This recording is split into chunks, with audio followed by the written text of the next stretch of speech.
सपना एक गरीब परिवार से थी। गरीबी के कारण उसके माता पिता को उसके लिए जो पहला रिश्ता मिला, उसी से उन्होंने उसकी शादी करवा दी। शादी के बाद सपना को पता चला कि उसकी सास राजलक्ष्मी दुनिया की सबसे बड़ी कंजूस है। राजलक्ष्मी इतनी बड़ी कंजूस थी कि उसके सामने कोई बनिया भी शर्मा जाए। महीने का राशन वो अपने कमरे में पेटी के अंदर ताला लगा कर रखती थी। जरूरत पड़ने पर वो थोड़े बहुत राशन का सामान बाहर निकालती और बहू को देती। राजलक्ष्मी के परिवार में कुल 6 लोग थे। उसका पति श्याम, 2 बेटे अमित और अभिषेक, बड़े बेटे की बहू सपना और उसका पोता। घर की कमाई तो बहुत अच्छी थी, लेकिन राजलक्ष्मी की कंजूसी के कारण पूरे परिवार को अभाव में रहना पड़ रहा था। दिन प्रतिदिन राजलक्ष्मी की ये खराब आदत और भी भयानक हो गई। अब वो महीने का राशन तो मंगवाती थी, लेकिन बस इतना जिससे 6 लोगों का परिवार ज्यादा से ज्यादा 10 दिन खा पी सके, और बाकी के दिन वो अपने पड़ोसियों से उधार में राशन का सामान लेकर आती। उधार न चुकाने के कारण आसपास के लोग राजलक्ष्मी के परिवार को मक्खी चूस परिवार बोलते और राजलक्ष्मी को आता देख घर का दरवाजा बंद कर लेते थे। एक बार राजलक्ष्मी के छोटे बेटे अभिषेक को देखने लड़की वाले आए। सपना बोली, माँ जी, रसोड़े में ना चाय पत्ती है और ना ही नमकीन, आखिर हम लड़की वालों को क्या खिलाएंगे? राजलक्ष्मी बोली, क्या करना है, ये तो तुम अच्छे से जानती ही हो बहू। पड़ोसियों से उधार में चाय पत्ती और कुछ नमकीन बिस्किट मांग कर ले आओ। सपना बोली, पर माँ जी, ये तरीका पहले काम करता था, अब तो लोग हमें दूर से देखकर ही अपने घर का दरवाजा लगा लेते हैं। सपना बोली, अच्छा चलो, मैं बाजार से मेहमानों के लिए नाश्ते का सामान लेकर आती हूँ। सपना का मुंह खुला का खुला रह गया। उसे विश्वास नहीं हुआ कि ये शब्द उसकी सास के मुंह से निकले थे। राजलक्ष्मी बाजार के किराने की दुकान पर सामान खरीदने पहुंची और बोली, भैया एक सस्ती सी चाय पत्ती दे देना। दुकानदार बोला, ये लीजिए बहन जी, 30 रुपए हुए। राजलक्ष्मी चौंक गई। क्या, इतने छोटे पैकेट के 30 रुपए? अच्छा चलिए, ये लीजिए 30 रुपए, लेकिन मुझे इसके साथ एक नमकीन बिस्किट का पैकेट चाहिए मुफ्त में। दुकानदार ने अपना सर पीट लिया। नहीं नहीं, ऐसा कुछ नहीं होगा। अगर आपको लेना है तो लीजिए, वरना सुबह सुबह बोनी के समय दिमाग मत खराब कीजिए। राजलक्ष्मी बोली, अच्छा आपके पास कोई पुरानी चाय पत्ती और नमकीन का पैकेट है तो वो ही दे दीजिए, सही दाम लगा लेंगे तो मैं ले लूंगी। दुकानदार ने राजलक्ष्मी को 10 रुपए में एक एक्सपायर्ड चाय पत्ती का पैकेट और नमकीन का पैकेट दे दिया। नमकीन बिस्किट को तो चूहों ने जूठा कर रखा था। छोटे बेटे अभिषेक को देखने के लिए मेहमान घर पर आए। चाय में से गंध आ रही थी और बिस्किट एकदम नरम थे। मेहमानों ने नाश्ते को हाथ तक नहीं लगाया। बातचीत खत्म होने के बाद वो वहां से वापस जाने लगे। तब राजलक्ष्मी बोली, वो क्या है ना, आप लोगों ने आने में देर कर दी, इसलिए रखे रखे बिस्किट और चाय दोनों का स्वाद बिगड़ गया। खैर, अब तो आपका आना जाना लगा ही रहेगा, अगली बार कड़ाकेदार चाय पीकर जाइएगा। राजलक्ष्मी सपना से बोली, देखा बहू, इसे कहते हैं सांप भी मर जाए और लाठी भी न टूटे।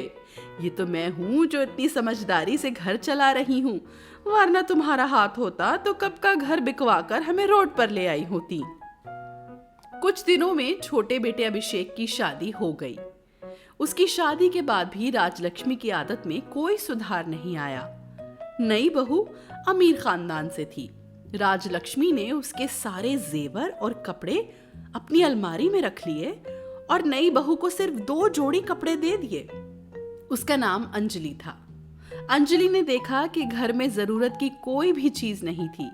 उस घर में लोग टूथपेस्ट की जगह नमक से मुंह धोते थे, साबुन की जगह चिकने पत्थर से नहाते थे और घर में ना ही तेल था ना ही शैम्पू।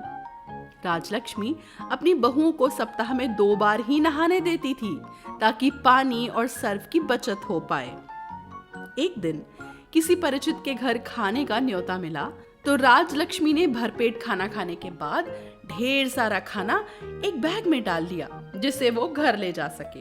फंक्शन में आए लोगों ने ये देख लिया और उसके परिवार को शर्मिंदा होना पड़ा। सपना तो सास की कंजूसी को 7 सालों से अपनी गरीबी के कारण सह रही थी, लेकिन नई बहू अंजलि को ये देखकर गुस्सा आ गया।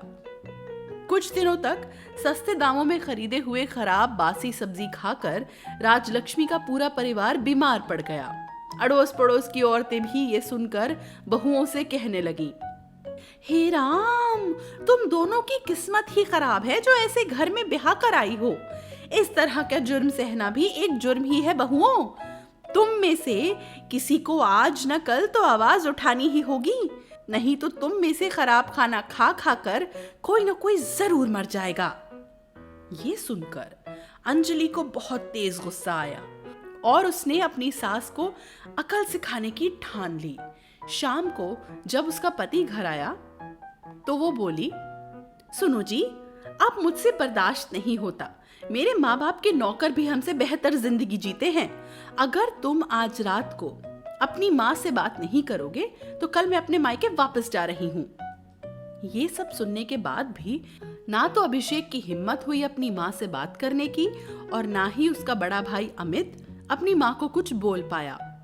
देर रात को उनके घर के गेट को कोई जोर जोर से पीट रहा था। दोनों बेटे और बहुएं गेट की आवाज को सुनकर नीचे चले गए।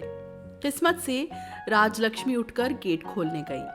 गेट पर 4 नकाबपोश बदमाश खड़े थे। उनके हाथ में बंदूक थी। बदमाशों ने राजलक्ष्मी को धक्का दिया और घर के अंदर घुस आए।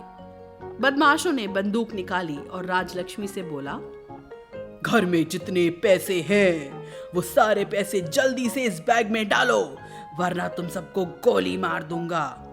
नहीं, राजलक्ष्मी ने कहा, नहीं, आपको गलत फहमी हुई है। हम लोग तो इस गांव के सबसे बड़े फकीर हैं। हम तो खाने की चीजें भी पड़ोसियों से मांग कर लाते हैं। आप चाहें तो उन्हीं से पूछ लीजिए, हमें छोड़ दीजिए। बदमाश बोला, अगर ऐसी बात है तो फिर मैं तुम सबके हाथ पैर काट कर कटोरे लेकर भीख मंगवाने के लिए मंदिर के बाहर बैठा दूंगा। चलो रे, इनके पास कुछ भी नहीं है, उठाओ इन सबको और डालो वैन में। राजलक्ष्मी फंस चुकी थी। उसके पसीने छूटने लगे। वो बोली, भैया, मैंने आपसे झूठ बोला था मैंने। ये लीजिए चाबी, मेरी तिजोरी में ढेर सारा रुपया और कैश भरा पड़ा है। आप सब ले लीजिए, लेकिन मुझे और मेरी बहुओं को कुछ मत कीजिए। बदमाशों ने चाबी ले ली और तिजोरी से राजलक्ष्मी की जमा की हुई सारी जमा पूंजी और कैश बैग में भरकर निकल गए। उस दिन के बाद से राजलक्ष्मी को सबक मिल चुका था कि धन संपत्ति हमेशा परिवार की खुशी के बाद ही आते हैं। उसने कंजूसी करना छोड़ दिया, लेकिन ये सीख पाने के चक्कर में उसने अपने सारे गहने और पैसे लुटा दिए थे। रसगुल्लों की खेती। सुंदरवन जंगल में ढेर सारे पशु पक्षी रहा करते थे। उसी जंगल में टुनी चिड़िया अपने पूरे परिवार के साथ रहती थी। टुनी के बेटे का नाम टुन्नू और बहू टुनटुनी थी। तीनों मिलकर जंगल में ही मिठाई की एक दुकान चलाते थे। उनकी दुकान पूरे जंगल में अपने स्वादिष्ट रसगुल्लों के लिए प्रसिद्ध थी। उनकी मिठाई की दुकान के सामने कालू कौवा और गौरी कौवी की मिठाई की दुकान थी। उनकी दुकान में एक भी ग्राहक नहीं रहते थे। एक रात की बात है। कालू, मैं इस टुन्नू के बच्चे से परेशान हो चुका हूँ। पूरे दिन अपनी दुकान में एक भी ग्राहक नहीं होता, लेकिन इस टुन्नू ने पता नहीं क्या जादू किया है, ग्राहकों की लाइन लगी रहती है। कालू जी, हम अपनी दुकान में मिठाई बाहर से खरीद कर बेचते हैं। हमारी दुकान तक आते आते मिठाई बासी हो जाती है, इसलिए ग्राहकों को हमारी मिठाई पसंद नहीं आती है। टुन्नू के पास 5-5 गायें हैं, इसलिए उसकी मिठाई ताजी होती है और उसको बनाने की लागत भी कम आती है। मेरे दिमाग में एक तरकीब सूझी है। अब देखती जाओ भूरी, आज रात को मैं इस टुन्नू के बच्चे को मजा चखाता हूँ। देर रात को जब जंगल के सारे पक्षी सो रहे थे, तब कालू टुन्नू के आंगन से सारी गायों को दूसरे जंगल में छोड़ देता है। सुबह सुबह जब टुनटुनी अपने आंगन में आती है, अरे टुन्नू जी, सासू माँ, कहाँ हैं आप सब? जल्दी आकर देखिए, एक भी गाय नहीं है आंगन में। अब हम दूध कहाँ से लाएंगे और मिठाई कैसे बनाएंगे? टुनटुनी को रोता देख टुनी भी रोने लगती है। अपनी माँ और पत्नी को रोता देख टुन्नू उदास हो जाता है। टुन्नू के पास गाय ना होने के कारण उसे अपनी मिठाई की दुकान बंद करनी पड़ती है। शहर में मिठाई की एक ही दुकान बचने के कारण उस दिन से कालू कौवे की दुकान पर ग्राहकों की लाइन लग जाती है। कमाई का कोई जरिया ना होने के कारण टुन्नू का परिवार दिन भर उदास रहता था। कालू कौवा टुन्नू की बंद दुकान को देखकर बड़ा ही खुश होता है। अरे टुन्नू, क्या हुआ? आजकल तुम दुकान नहीं खोलते? हा हा हा हा हा। कालू को हंसता देख टुन्नू समझ जाता है कि उसकी गायों को गायब करने के पीछे इस कौवे का ही हाथ होगा। पर टुन्नू क्या करता, उसके पास कोई सबूत नहीं था। घर जाकर टुन्नू टुनटुनी से, अब हमारा पेट कैसे भरेगा? मुझे मिठाई बनाने के सिवा और कुछ भी नहीं आता। ऐसा कहकर टुन्नू जोर जोर से रोने लगता है। आप रोइए मत, नदी किनारे जो गुफा है उसमें साधु महाराज रहते हैं। सुना है वो मायावी हैं और वो हमारी मदद जरूर करेंगे। टुन्नू, टुनटुनी और टुनी तीनों उस रात साधु महाराज से मिलने गुफा में जाते हैं। साधु महाराज मायावी थे, वो लोगों के मन को पढ़ पाते थे। बिना बोले ही वे तीनों की परेशानी को समझ जाते हैं। टुन्नू बाबा को प्रणाम करता है। साधु बाबा टुनटुनी के हाथ में कुछ दिव्य बीज रख देते हैं। इन तीनों बीजों को अपने आंगन में बो देना। एक चमत्कारी बीजों से जो पेड़ निकलेगा वो तुम्हें रोज 500 रसगुल्ले देंगे। जाओ टुन्नू, उन रसगुल्लों को बेचकर तुम अपना घर चलाना और जो रसगुल्ले बच जाएं, उन्हें तुम गरीबों में बांट देना। रात में तीनों अपने आंगन में बीज को बो देते हैं। सुबह होते ही उनमें से पौधे निकल आते हैं और दोपहर तक वो सारे पौधे ताजे ताजे रसगुल्लों से लदे होते हैं। उनकी खुशी का कोई ठिकाना ना था। टुनटुनी 500 मिठाई तोड़ती है और वो दोपहर तक ही अपने दुकान में जाकर उसे बेचती है। शाम तक टुन्नू की 440 मिठाइयाँ बिक जाती हैं। बची हुई 60 मिठाइयों को वह गरीबों में बांट देता है और टुन्नू की दुकान खुलते ही कालू की दुकान के सारे ग्राहक एक बार फिर से टुन्नू के पास आ जाते हैं। टुन्नू का परिवार उस दिन से खुशी खुशी आराम करते हुए जीवन बिताता है।